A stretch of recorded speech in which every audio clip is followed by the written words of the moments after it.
Welcome and hello. This is a video tutorial on HEC ResSim, and in this lesson, I'm going to be talking about adding background maps. We have a watershed created over here, and we may want to add a map. These maps don't actually affect the numbers of the simulation, but they would be perhaps nice to have around. Map layers in ResSim are used to add static images of physical, political, and logical features of the watershed, such as rivers, subbasins, roads, state boundaries, etc., and can be layered in the display as colored pictures. Okay, so all I've done so far to start is created a watershed. That's all I've done, and it's called Video 52. So your watershed would probably be called something else. But what we want to do first, and this is best practices, is to open up the directory for that watershed. And here it is for me.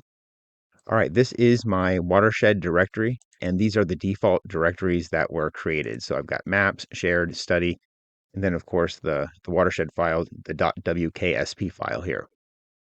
It is recommended by the user's manual to put all the maps that you plan to import into your watershed into this maps directory. So this is empty for me right now. One place I've found it helpful to find map layers and files for importing as maps into ResSim is the actual HEC ResSim installation files. Within those directories, there is let's see, let me navigate. So this is where I installed ResSim. So I have directories for like config, documentation, examples, Java. Up here in the examples directory, you should probably have something like this as well in your install. If you click examples and then there's an example watershed zip file with two different watersheds saved, I'm going to click on the bald eagle watershed, and then it has its own maps. So I'm just going to nab these by selecting them all and then copying them, copy, and then I'm going to come back to the maps directory in my watershed and then right click and paste. And then boom, there are those same files. As you notice, there's all sorts of files here, file types. They're listed as ArcView shape files, AutoCAD, CDF files, ArcInfo, DEM files, USGS files like DLGs and DEMs, and then also ASCII, net10 files, and raster images. I'm going to import maybe this shapefile here, but let's do so from ResSim. All right, so to go ahead and add a layer, we're going to click View and then Layers. Now this Layers menu and the View menu occur in all three of the modules. Watershed Setup, Reservoir Network has a View, Layers, and then Simulation also has a View, Layers. For this lesson, I'm just going to stick with Watershed Setup and then go View, Layers. And now here I have the layers selector dialog box. So this is the main place where I would manage all of my layers.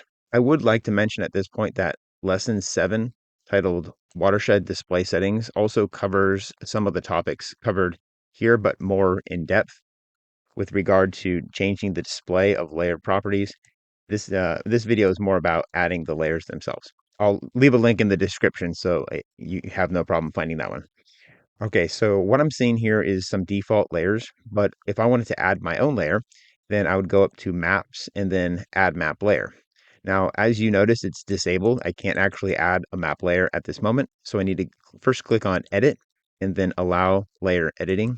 And when I do that, now some of the options that were grayed out are now enabled, and I'm going to click Add Map Layer. Now what it did is it opened up that exact directory that I already copied those files to. So here's my watershed, here's my maps directory, and then here are the files that I can import as maps.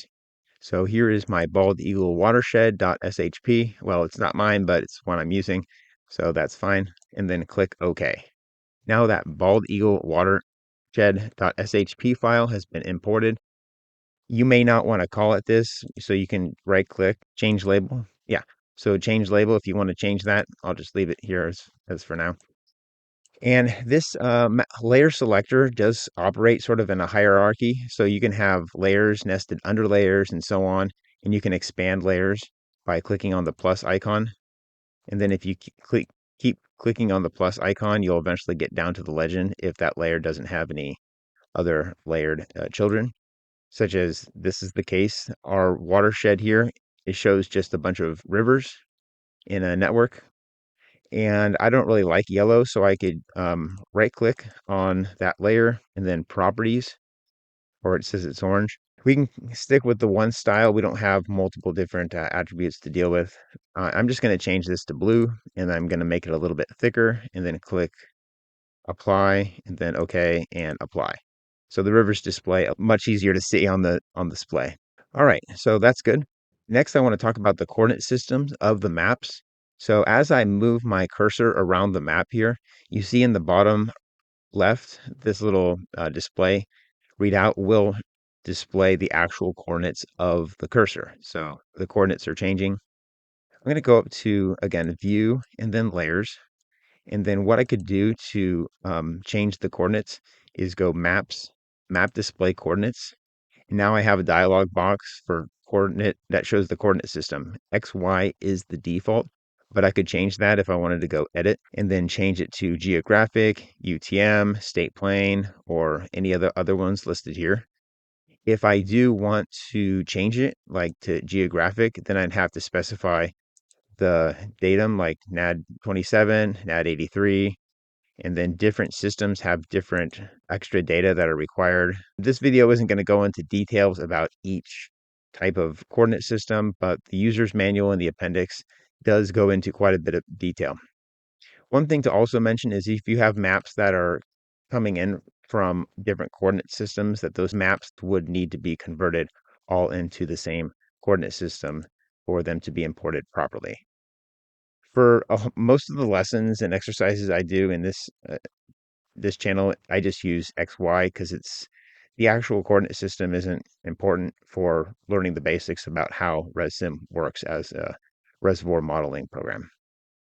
Also on this display coordinate information dialog box, we have the extents, which is the minimum and maximum values for the grid here.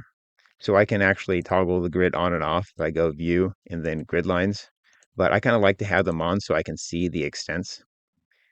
View layers, we go back to where I was here.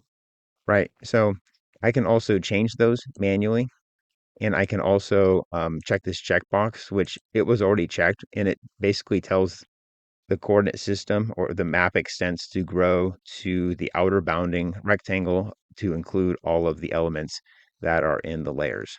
So that's really helpful. But I can also override that by clicking Set Map Coordinates to display. So let me just go ahead and show you what that means.